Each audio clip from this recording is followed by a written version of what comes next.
Hey, folks, welcome back to the Tattoos and Gurus podcast. I'm Goldie. This is my guest, Mike Stoffel. And on this show, we talk about leadership, community, service, business, and everything else in between. Mike Stoffel, he's about people, relationships, and community. He's got more than 25 years in real estate, and he is big on building relationships because they have led him into advocacy, politics, and public service. He helps people buy and sell real estate with his amazing team that he has amassed, and he's going to tell us about that. And he serves as the chief of staff for the San Bernardino County Supervisor Jesse Armendariz. He's also the chairman of the San Bernardino County Planning Commission and a founding board member of the San Bernardino County Fire Foundation. Mike has built his career in real estate through relationship building with local business owners throughout the Inland Empire, San Bernardino County Sheriff's Department and their association, SEBA, which is a Safety Employees Benefit Association, and the San Bernardino County Fire Department. Mike, welcome to the show. Thank you so much for being here. Thanks for having me. Excited. How did you get into the business of real estate? So, I've been in the business for about 30 years, basically from high school because it's a family business. So, it's a business that my dad and my uncle started. And I started off in high school doing property management, answering phones, went into the loan business, doing loans. And then I think eventually what happened was doing loans, you're kind of stuck in the office. And I saw all these other realtors going out doing stuff, coming and going, and I was like, I want to be one of those guys. And they seemed like they were pretty successful, and so it's like I got my real estate license in 2001, and the rest is history. Man, so man, what a gift that at such an early age, during your teenage years, you were learning about real estate and mortgages and financing and the business of buying and selling. So while other kids are out going to parties and doing other things, you're working at the office answering phones and learning lifelong lessons that have really carried you a long way. And now you're buying and selling big real estate. Tell us about what you're doing now. Yeah, definitely. So, my family's had our Century 21 that we have for ever since I was a kid, and just recently, actually, we've switched over because my dad's got out of the business except for selling. My uncle's moved to pretty much property management, and so we've partnered with a company in Riverside called Tower Agency. So they wanted to move east, so they've taken over our business in Highland, and it's been a great move. But they're an amazing company, and they're huge in Riverside County and wanted to come into San Bernardino County. Tell us about your team. What makes them amazing and how do you leverage your team to to build such a successful business? So I think over over the years, especially during COVID, it kind of changed how we do things, and so we really relied on more help with the team. And so I've got Jose that works with me, who is a great asset, who is able to go out and show property during the day for me when I can't do that, or different appointments for me when I can't make it. He's an amazing asset. We've got our title team that works with us. They're amazing. You have questions on your title, boom, they're getting that for us right away. Amazing group of lenders that we work with. They get back to us right away. And then the back office support with escrow and transaction coordinators. The business has really changed over the years. When I first got in, I remember the agents had like triplicate forms and they were writing the offers on the hood of the car. Now everything's electronic and signed digitally, and we have a transaction coordinator who's able to take a lot of that paperwork and the timelines off my hands, which allows me to go do what I do, which is build relationships. And by building relationships is how we get clients. Relationship building is so important. It's more than just business networking. It's human contact. It's getting to know people and really figuring out what you can offer them to help them. And the power of reciprocity is real. People helping people. Definitely. how important is it to build the right relationships with the right escrow companies, the right financing companies? What kind of a role does that play into you helping people get homes? So especially for like the loans, right? You have so many different personalities. Um, Different people specialize in different things. So I know that if I'm dealing with a specific type of person, maybe I need to have that person work with this lender because this lender is going to be better with this personality or their specific situation. You're looking for Airbnbs, maybe this lender knows how to deal with short-term rentals. You're looking for, yeah, some type of assistance program, we need a lender who knows how to work with those type of programs. But a lot of it comes back to personality too. If I know that my clients are a specific type of personality, I want to team them up with a lender who's going to work with them in the way that they need to be worked with. Also, you're a matchmaker. You're matching the right people with the right lender. I had no idea about that. Definitely. It's really interesting. What So you were brought into the business of real estate early on because it was a family business. Correct. What has kept you in this business for so long? Because you could have left and done anything. I mean, you went through the sheriff's academy, right, as a reserve. Yes. So what kept you in the business this long? I mean, I love helping people, and it's satisfying to be able to get through all the process and the hurdles that happen and actually give somebody the keys to their house. Um, I still remember, you know, multiple deals that you've done, Yeah, you know, but there's that process it's a good feeling. Just get the chills even thinking about it. Handing the keys to somebody. It's like a good feeling. It's the American dream. Also, selling someone's house that they built the equity and able to go and either retire and go spend that money or buy another house. So those are satisfying things.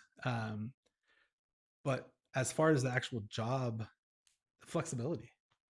I mean, for years, just being a realtor only, that flexibility of being able to be home with the kids, go on vacation whenever you want, you know, wake up when you want. Hey, I'm busy this morning, but I've got appointments this morning. I can't do this, but really it's just I'm gonna go to breakfast with the family. You know, it's having your own that flexibility is priceless. that's really awesome. I just saw the really a glimmer in your eye when you're talking about the satisfaction Yeah, that it brings you to help people acquire the homes of their dreams and also help people sell their homes, because if you don't have the right realtor, the process of buying and selling can really be a nightmare. definitely. And the deals that we have done together, I'll tell you, have been so smooth and so good. And this is a business where it's not always great. No, there's hiccups.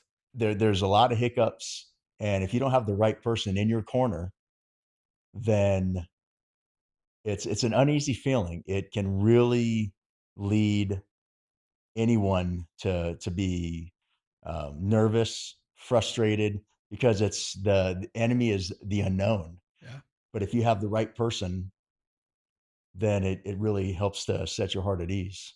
I literally had this conversation yesterday with a longtime retired sheriff's executive secretary who's selling her house right now. And she said, I'm glad you're in my corner because the other agent hadn't been responding. And so we had to, we had to play hardball. And as soon as we played hardball and sent that right form that's saying, hey, we're canceling, all of a sudden magically the paperwork showed up that we needed. So, and she literally just said that. I'm glad you're in my corner. It's a really it's the that internal drive that you care. You Yeah. care so much about what you do. And that's why when people call you, if you can't answer, you call them back, you text them back, you email them back, because behind every message, every phone call, someone is waiting. Yeah. And we deal with a lot of people who just don't care. They don't return the phone calls. They don't return the text messages, the emails, and they get them. So being a person who responds is really important. And that's one of the secrets to your success. Being in real estate and building relationships has led you into a real public service oriented life where you have devoted yourself for quite some time now to other people, a lot of which you don't know and you will never meet. What led you down the path of public service, and where are you now with that? So originally, I got involved with the city of Highland. Um, I was asked to join their design review board, which was like a precursor to a part of planning commission, basically. Eventually became a city of Highland planning commissioner, and Penny Lilburn in Highland is who really kind of got me into that. I was involved in the Highland Chamber of Commerce, and that kind of helped me meet all the electeds in Highland, as well as people in the sheriff's department. That was really one of the first groups that got me involved with the sheriff's department as well. And by sorry, by getting involved with um, the local politics in Highland and planning commission, that kind of just it took off from there. Once people realized, oh, you're involved, you like this stuff, it was, hey, do you want to come get involved with organized real estate and politics? And so I got invited to join the state California Association of Realtors board. And I got involved with our local candidate recommendation committee with the board of realtors, where we actually fund electeds who are running for office.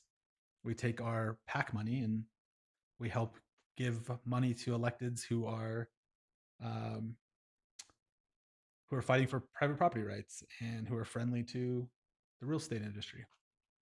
So really, from that, that's what kind of sprung it forward. Which I mean, took it to now I'm on the San Bernardino County Planning Commission. I just started my second year as chairman of the Planning Commission for the county. I'm actually appointed by the chairwoman, Dawn Rao. So I'm her planning commissioner. And um, that also turned into my more recent kind of career change. Still doing real estate, but I'm also chief of staff for County Supervisor Jesse Armendariz.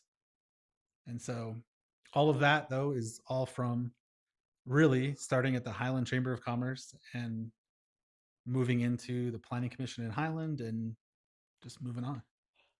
What what drives you the most? I mean, you are doing a lot. You're doing a lot for the people of the communities in this county and helping with the planning to make sure that this county is the place where people want to live and work. And what is the the stress and the extra, all the extra stuff that comes with that in your personal life? Uh, what is continuing to drive you? Honestly, I think it comes back to the relationships. I'm constantly building relationships and meeting new people. I mean, really, the way that my job at the county came about was when Supervisor Armendariz got elected. He knew that he did not have the same relationship with many of the other staff members or with the sheriff's union that I did. And so he brought me on to kind of be the relationships guy to help have that bridge. And so, I mean, it just everything comes back to those relationships. The more people that I'm out dealing with, that's another person I get to talk to about buying and selling real estate too. So it's that relationship that it's. I think I told you before when we were talking. It's like the worlds colliding, Yeah. the real estate world, the political world. Um, those being the political real estate guy put me into the politics of real. the real world of politics, not just behind the scenes with the realtors. And I've met Supervisor Armendariz, and he is a good man, a caring man, and he chose you to be his chief of staff. Who is Supervisor Armendariz? Who is he? So he's a Fontana native. You know, he's a husband, a father. He is a realtor. Uh, he started off in school board. I think he was actually a planning commissioner before that. So he was a planning commissioner, school board, city council, and then he ran for supervisor. First time he ran, he did not win, but he didn't let that stop him. Came back again and was successful.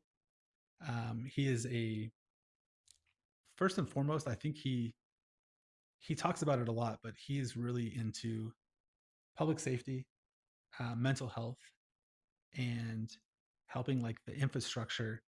You know, when you drive around these areas of unincorporated San Bernardino County, a lot of it needs help, needs work. And so he's doing a lot of stuff to get that infrastructure up so that we can get the curbs and gutters in and having more cops and helping with the people who have the mental health issues. Those are the core things for him that I mean he's at the center of it. That's his issue is he wants to make sure that you have public safety, mental health, and healthy community.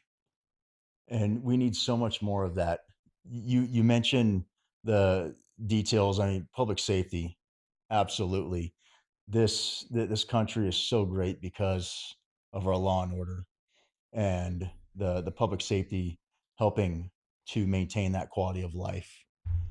Mental health, so important, and we know that. And I think, as I've seen in my career, the awareness and resources and programs that have come along that didn't exist 20 years ago, but they do now. We're definitely heading in the right direction because we have good people, elected officials in our corner that are pushing for that. I mean, the Sheriff Dykes. I mean, he's huge on that. I was actually with him this morning, and he was talking to a bunch of high school kids, and he was talking to them real talk about mental health and what needs to change in this state and the importance of public safety. That's another elected that we have in this county who's amazing. So Man, I think about that when as a kid, I never got to meet any officials, and I can only imagine how awesome that would have been to meet the sheriff and these kids to were lining up to take pictures with him. I mean, that's how when he was done talking to him, he had that much of an impact on them. We were ready to go do a tour of aviation and see the helicopters. I was wanting to leave the room. I'm like, I want to go see these helicopters. And these kids were lined up to take pictures with the sheriff. that. Man, that is so cool. And taking a picture with the sheriff, that's life changing. It can be. I mean, that's one of those things that the kids are going to grow up and they're always going to remember that. Yep, And what's cool is they might not even remember the helicopters, but they're going to remember meeting the sheriff. definitely. How important is it when you talk to people about voting? I think there's some people, they they might have a mentality of, hey, it is what it is. I mean, the elected people, they're just going to do what they're going to do. But that's not true. When you talk about voting and being an educated voter, knowing what the different things are coming across the table, and people, and knowing their morals and values, their personal ethics. How do you have those discussions with people about voting? I mean, I think that's a huge important thing because I think you're right. A lot of people feel that their vote doesn't matter, and I think it gets lost because maybe nationally in California it doesn't matter because it's going to swing a certain way, but locally 100% it matters. I mean, it comes down to every vote. I ran for office. I ran for water board and I came in third place. There's two spots open. I came in third place. I lost. Every vote matters, you know? And especially locally, because that's where stuff actually gets changed. Change happens locally. I mean, the amount of stuff that it gets done at city councils and county supervisors, I had no idea until I got involved. I didn't even understand the full, scope of what it was. I mean, it's a very, very, very important. And educating the voters is huge. I mean, one of the things I like most about politics is the political action committee stuff that I sit on. So for years, I've been on the state PAC for the realtors. I was a chairman of the PAC. We're one of the most powerful lobbyist groups in the state behind organized labor. It's the realtors. I'm also on a national PAC that does independent expenditures. And what that is we actually we have weekly votes on different races across the country, from city councils to judges to state races all across the country. I'm looking at races in New Jersey, you know, and what we're doing is we're sending mail or digital or TV buys, educating buyers voters who are, see, I can't even get the buying and voting. Definitely Hey, don't. Yeah. potato, potato. So you educate them with marketing. And so that's one of the packs that I sit on is we do independent expenditures where we send out information to help people know who to vote for and say, hey, this person is real estate friendly. We'll put that message out there. One of the other packs I sit on, we'll go negative. If you are a bad person and you've done bad things, we don't get into personal stuff, but if you're doing bad things and it's public record and it means you're probably going to be a bad elected, we'll tell people. We send that out. It's when you get those hit pieces in the mail, Yeah. you know. So it's super important to do your research and know who you're voting for, especially locally. Yeah. The leadership at the local level, and you started with the city of Highland, is so important because they guide the city in the way that for the future. I mean, we're the way that life as we know it locally in our cities, things don't just magically happen.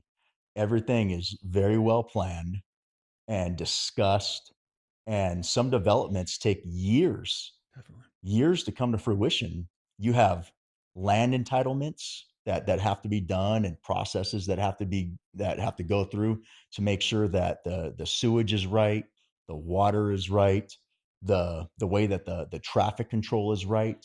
There's so many different considerations that planning commissions take into account. I want to go back to your running for the water board. I think that I think failures in life are so important. And I've had many, many failures. And each one, I learned something. And I think with everyone, we all learn something. And I think that you were running, it takes a lot of courage to run for public office. And you weren't elected. But with that, what did you learn from that? I think the key things for me is I would say resilience, because you're still here. Yeah. You ran for a position that you didn't get, but it makes you stronger. What did you get from that? And from a lesson like that's pretty big, it's pretty public. What kind of a message do you want to pass on to other people from what you learned from that experience? So I think one of the biggest things that I thought was, I had some amazing people in my corner supporting me, um, from very high up to the average working person, and I thought that because of my name ID and all the people who are supporting me, that I would for sure get in the top two. I also raised the most money.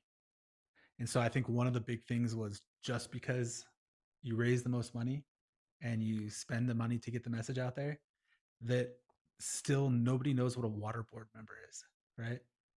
I think people think water board and you think like, oh, that's a negative thing from, the Bush era. Yeah, no, it's not Yeah. waterboarding, it's the water board. And so people don't know, like, what is that? What do they do? And so I think on races like that, most people will just look and say, okay, this person's the incumbent for the water board. My water bill doesn't seem that bad. Check the box. Hmm. And so there has to be a compelling reason why to vote for somebody. And so I think the one thing I learned was, you just because I raised the most money, I had the most endorsements, doesn't mean things are guaranteed. So still got to If hustle. Yeah, and that's what you did, and I contributed. I know you, Mike. I believe in you. You're a good man, a good person with a good heart who wants to do the best they can for the people. What How would you explain what does the water board do? Like, why is it so important that you have the right people in the right places when they're making decisions about a city's water? I mean, you can't develop without water, right? You have to, going back to the real estate stuff, I mean, water is everything. You have to have the water to develop housing. You have to have water to have people's homes there so that they can have water, right? But what these guys do, and we do have great water agencies in our area. I mean, they do great stuff, but they control the water bills, right? Like Mhm. the water rates and the infrastructure for the water. So they're constantly, you know, making sure that the water infrastructure is up to par so that you are actually getting the water from where it needs to be to where it needs to go, and figuring out how to bill for that as well. And those groups are responsible for hiring the top leadership that then hires all the people down below who are doing all the work. So I think it's really important for us to keep an eye on water boards, school boards, city councils. That it's super important. On the importance of water, I think of it as like the brownouts that we have during the summertime with Edison. So we can go without electricity for a couple of days and people survive just fine. But if the infrastructure isn't taken care of properly with water, imagine water getting shut off in thousands of homes. Like that's a problem, Yeah. Or not clean water. not clean water. Yeah.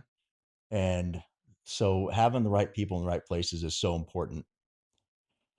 What types of projects is a planning commission looking at now? And what type of considerations would you say are looked at when talking about like developments?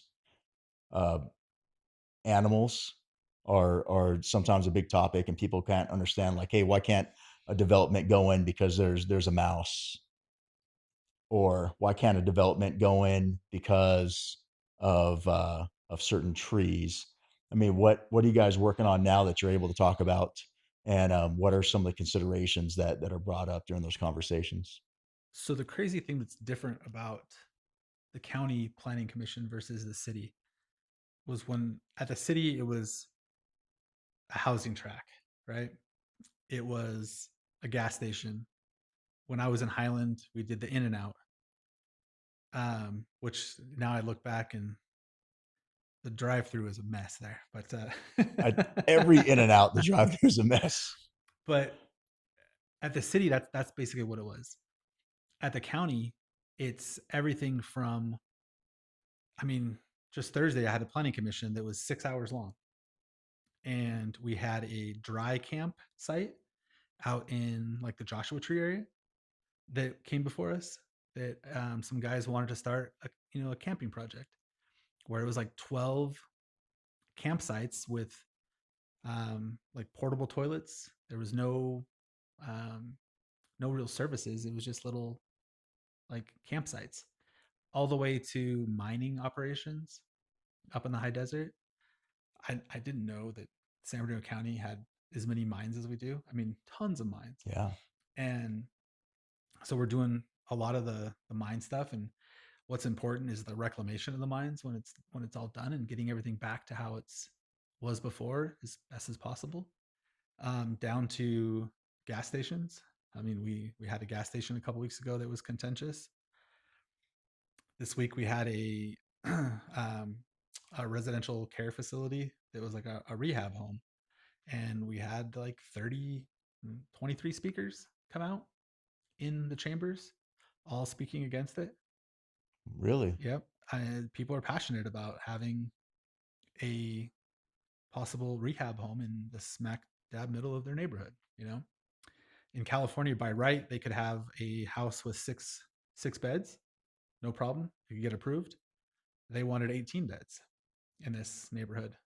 Neighborhood was upset. So they came out and they spoke, and we listened to everybody speak. It was a long process. And that is such a complex situation because so here we have are we talking about like drug rehab? Yeah. Okay, so we're on the issues of mental health, Yep. drug addiction that I think we can all agree with need our support from 100%. government to help and we need to help There's a people, lack of the services. right? So someone wants to open up an 18-bed facility to help with drug addiction, but then it's in a neighborhood, and understandably so, there's people against it. And so here is the planning commission that is listening to both sides, the good, the bad, the indifferent. And those are some hard talks and some hard decisions that have to be made. Do we want to side with this facility who wants to offer services to help drug addiction and mental health? Or do we want to side with the neighborhood who doesn't want this facility in their neighborhood? And both sides have good points. Yeah. And that's a tough situation. What do we do? It was tough. I mean, the neighborhood had two young kids speak about. One girl said, "Hey, I don't think my friend's parents are going to let them come spend the night at my house because this is going to be next door to me." Another kid saying, "I don't think I'm going to be able to ride my bike in the neighborhood. My parents aren't going to let me ride my bike anymore." So yeah, it's definitely it was not easy. It was not easy to go through the whole process because yes, they have a right to do a certain amount, but this one was asking for way above that right. And so at the end of the day, the project was denied. And it's not easy doing that as a business person either, because that these people have already put money into something. They're wanting to open this up. Um, but at some point they also probably have, I'm assuming, a certain amount of beds to actually make money. Yeah, The bottom line, it's about making money at the end of the day too. right. You can't stay open if you can't make money. Businesses don't run on hopes and No. dreams. And so, yeah, it was a tough one. But there was a meeting earlier in the month that I actually missed. Um, and it was in the similar neighborhood. But this was a facility where the people basically were just people who are sick and maybe probably about to die. Okay. And they were just in the facility. They're laying there. They're not going outside, walking around. Like a hospice facility? Yeah. Okay. So it's not the same where there's people coming in and out or the possibility of someone who's detoxing on drugs breaking out of the house and being in the neighborhood. Right. These are people who are not able to move. They're not getting out of their bed. And that one passed. And so um, it's definitely it's tricky.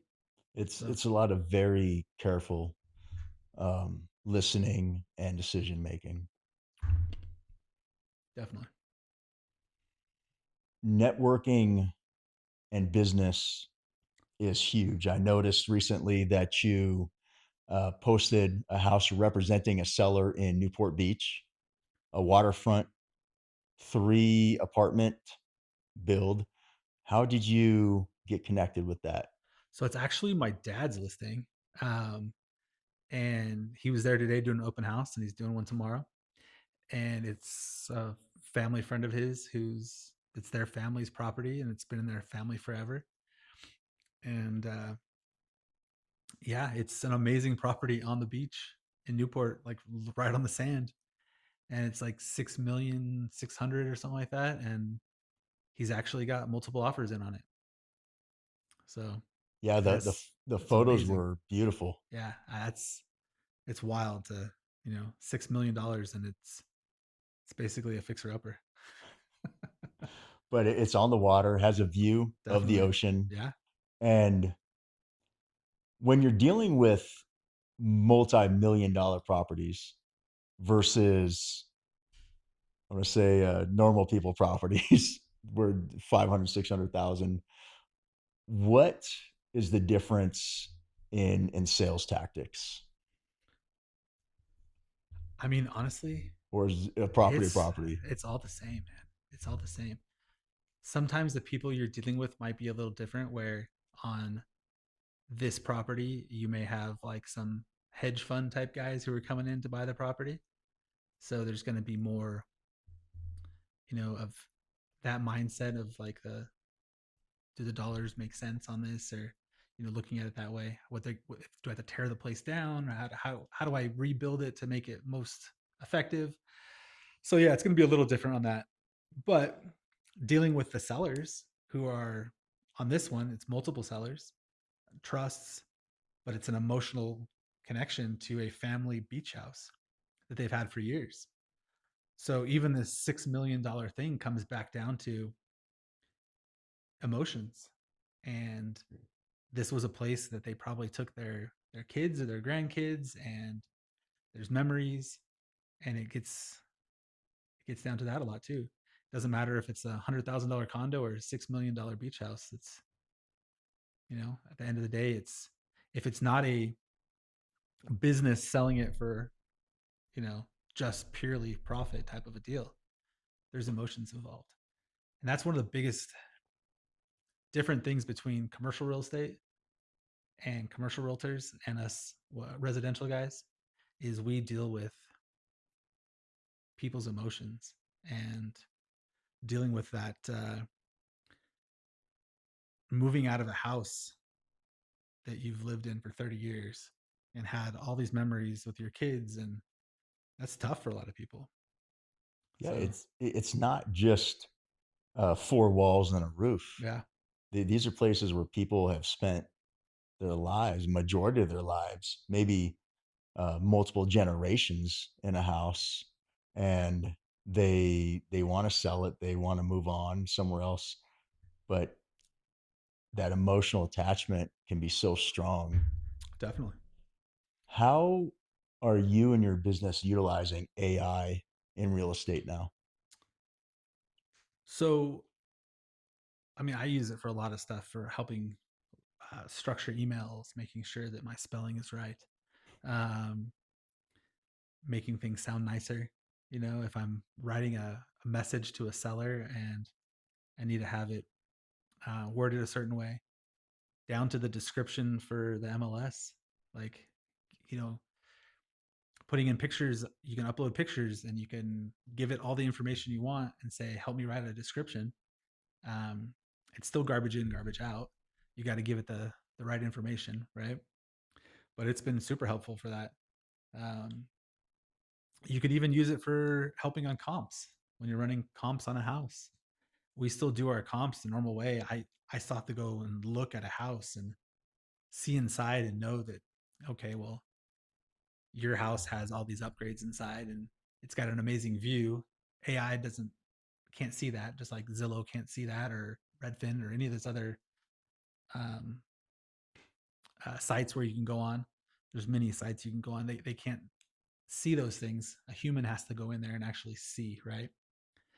To compare. But I mean, AI has been, I think it's been huge, and it's not going anywhere. That's really interesting what you just brought up, the human aspect on considering a property with the valuation, the comps. I hadn't thought about that. So AI can help with the description, but at least not yet. It doesn't differentiate. So say if you have two identical houses, but one house with an amazing view and another one that doesn't, or that one with the view might be worth a little bit more. Yeah, I guess until it has access to our cameras on the houses, and if you got a security system and it accesses the cameras and says, "Oh, you've got a good view," Well, your neighbor looks nice. They've got a good yard. Or, ooh, neighbor's yard is it's a mess. How important are comps? I mean, when it comes to selling a house, you have sellers who have an emotional attachment Yeah.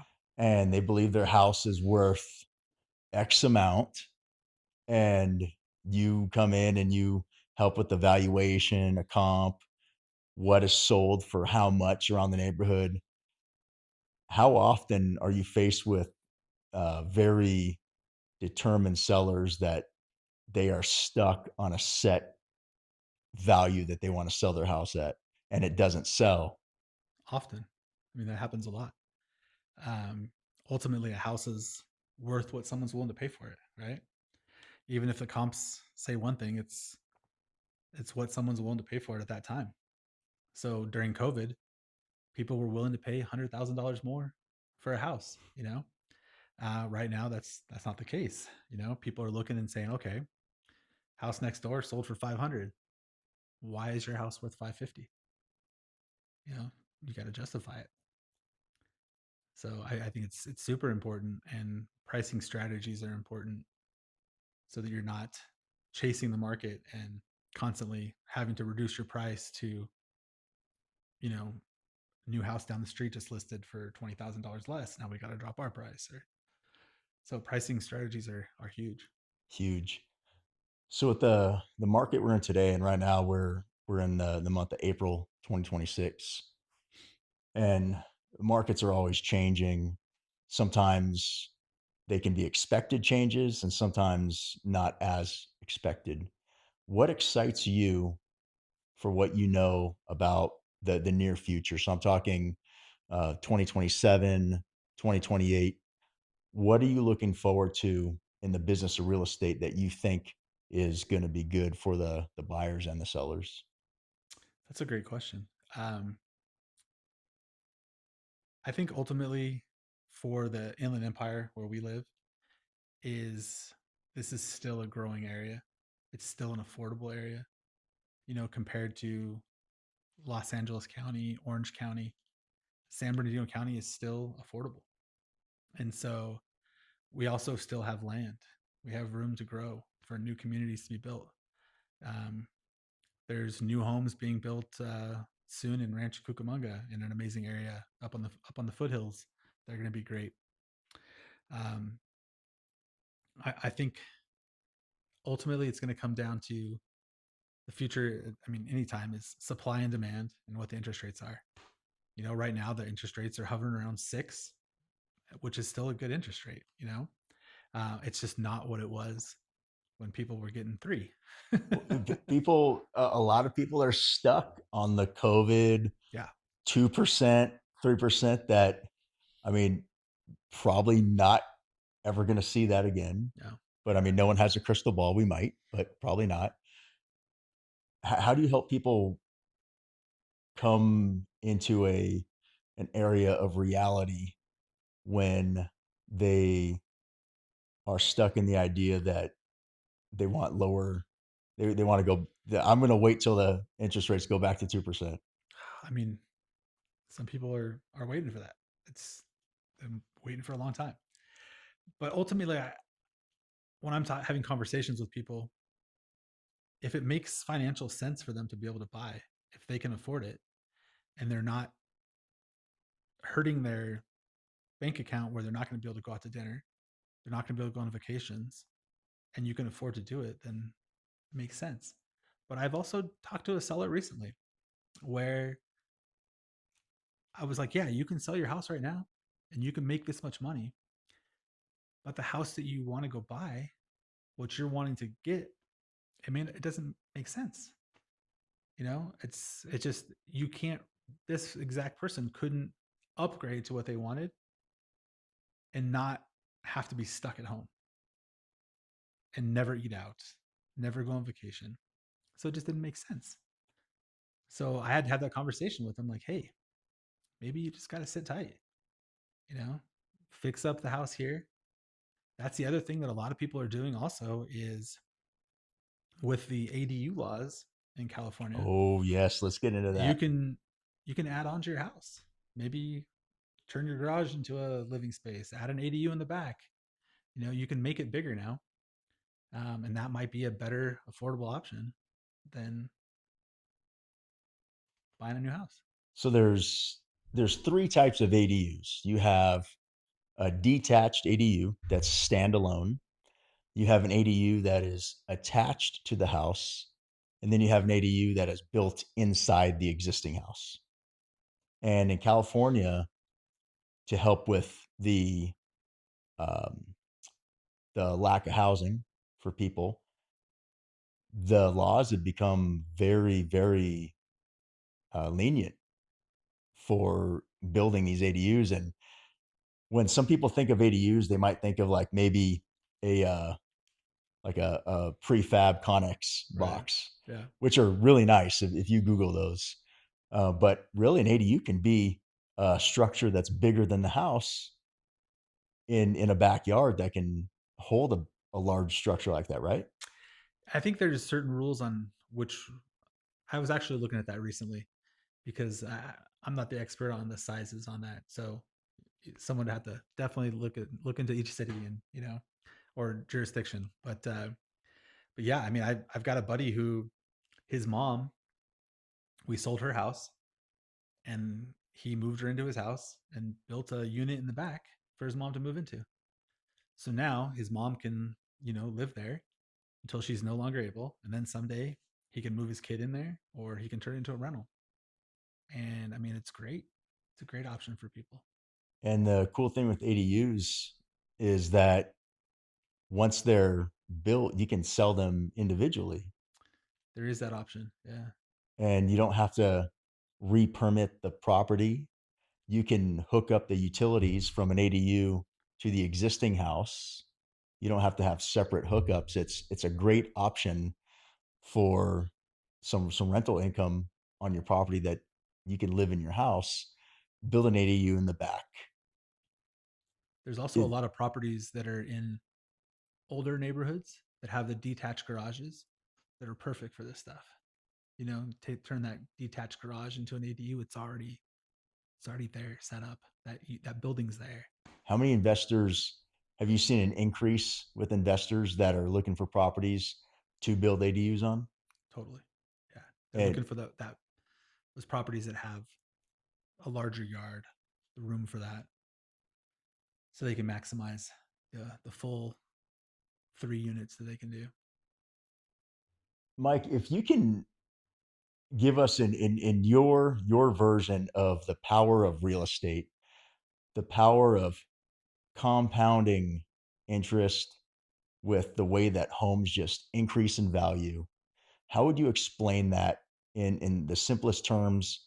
And if you can talk about the increase in value, so the appreciation plus tax benefits of depreciation, in just a simple form for our listeners to understand who might not uh, get the concept about appreciation and depreciation at the same time. I mean, honestly, I think you're the expert on that, buddy. You are the one that knows a ton of this stuff. You are the the rare um, the rare buyer and seller out there who actually understands a lot of this stuff. And I've always been impressed by your knowledge, honestly, and your ability to get out there and get knowledge. But ultimately, when you're buying a piece of property today and it's worth, let's say you're buying it at $500,000, it's most likely that someday it's going to be worth a lot more money. And I mean, that's even if it goes up and comes down, it's going to go back up. And it's the number one investment that has ever been around. I mean, when you're looking at the amount of people now who have like generational wealth, it's because of real estate. Yeah. I saw an Instagram post the other day about like I think it was Lido Island, Newport Beach. Oh yeah. Have you seen that one? Oh, I haven't seen the post, but I know Lido Island. It's And beautiful. so, but they couldn't sell these properties back in the day. They were like giving them buy one get one free. Can you imagine if you would have been able to pick up a property back then, like buy one get one free? Man, those families are that's amazing. And so I think you know you, you have you've been very good in the investments that you've made over the years in real estate. You've always made some really good decisions and choices on real estate. And I think there's a lot of people out there who maybe they bought a house at one time and it, something happened in their life and they had to sell. I mean, unfortunately that does happen. You have, things that happen in our lives and you sell at the wrong time and you have to take a loss. But ultimately, I think there's way more of the upside Yeah. that happens for people. And the amount of people who are out there who are buying properties and just holding on to them so that their kids can have properties, their, generational wealth. I mean, it's huge. And then you have a tenant move into one, making your mortgage payment for you. I mean, that's the American dream right there. Yeah, it is. Yeah, no, definitely, and well explained. As that, I think the real estate, and it depends on when I talk to people about it. I ask them, well, what are you looking for? If you're looking to cash flow, I think it's not a great source for cash flow, especially with single family homes, because mortgages are high. Um, unless you've had a house in the family for a Right. long time. And the houses that I've rented, I never cash flowed more than a couple $100 a month, and that's if I was lucky. Yeah. Typically, it's you take a little bit of a loss, but the loss still, you got the tax benefits Yeah. of taking a loss plus the depreciation of the property. And one of the biggest things I learned about is when you uh, cash out, refinance, the money that you pull out of the equity in the house is not taxed because it's a loan.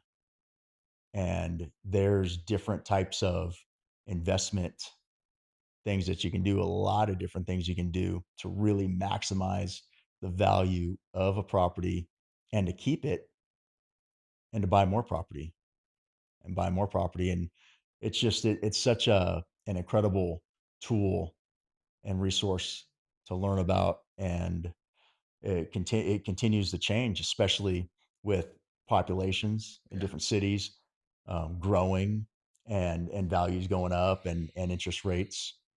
So that was really good. If you could leave our audience with some advice about real estate, maybe some people who have never, they're first time buyers. They're looking for the first time home and they're really, it's a scary thing to do. Your Yeah. first house to buy. It's going to be the biggest expense that you've ever had, and you're signing your name on a dotted line, maybe to borrow several $100,000 or even half a million Yeah. dollars, depending on what you're looking for. What kind of advice would you get them to let them know that, hey, buying real estate, I think it's always a good time to buy. Yeah. I don't care what anybody has to say, where the interest rates are, what a property is being, what they're asking for it. It's always a good time to buy real estate. But how? It's not always a good time to sell, but it's all yeah. Yep. How would you? What kind of confidence um, could you pass on to first time buyers to let them know that, hey, it's a scary decision, but things will be okay. I think ultimately the first step is, for them to go and you talk to a lender and figure out what your options are, because rents are so high that a lot of times people are right there. Like it's really close and you probably could afford a mortgage. But if you don't talk to the lender and figure out the loan officer and sit down and say, okay, maybe you can't do it right now, but maybe they'll sit down and say, okay, you can afford this much a month and this is how we're going to get you there. We're going to slowly pay off this debt, whatever it is. And in a year, you'll be to where you need to be. But I think that's that first step is sitting down with like a loan officer and actually going through that process of what am I approved for and seeing what's out there. Because maybe this is the other conversation we have a lot of times is the first house is not going to be your dream home. You know, your first home was not your dream home. No. And so I think that's one of the biggest things for people too is to kind of change that mindset of my first house doesn't have to be this amazing, extravagant house. You know, let me get my foot in the door and have that security of this is my house. There's not going to be a landlord that's going to kick me out. I think that's huge for people to have that sense of security that it's theirs, right? So that first step is going and talking to a loan officer and um, figuring out what you can afford and having that conversation of, okay, well, if that amount is maybe a little too scary right now, how do I get to that? What do I need to do? Yeah, because there's so many different types of home loans. You got 3% down, you got FHA, you have 0% down loans, you have creative financing, you have VA loans if you're a veteran. Yeah. And I really like what you said earlier in this episode about being a matchmaker and how it's so important that home buyers choose the right realtor who has the connections to the right financiers, escrow companies to lead them in the right direction down the right path. How can people get a hold of you? Anybody out there in the Inland Empire or anywhere in the world, and you're looking to move to San Bernardino County or Orange County, maybe you're looking for a house on the water in Newport Beach, Yeah. which they have for sale right now. How can people get a hold of you? My cell phone, 951 906 3800. My website is MikeStoffel.com. And the great thing about this area, like you said, from the beach to the big cities to the mountains to the desert to, the suburbs, we've got it all right here within an hour. Yeah, we do. It's such an incredible regional area here in Southern California. And what about your Instagram? Michael Stoffel Real Estate. Yeah, All right. Mike, this has been so good. definitely. Man, thank you so much for coming on the show. I love the cups, by the way. Yep. This is awesome. Got some Very tattoos cool and cup. gurus cups. And this is my gift to you. Thank you. So thank you so It's much for awesome. coming on the show. Appreciate you, I brother. appreciate your time. I appreciate you and everything you've done for me and my friends and my family because you've Definitely. helped even my mom and my brother Definitely. buy and sell homes. Folks, there you have it. Tattoos and Gurus. I'm Goldie. This is Mike Stoffel with two F's. We appreciate you tuning in. Thank you. Please remember to like, share, and please subscribe to this podcast. Help us grow and get the word out there. Until next time, we'll see you then. Thank you.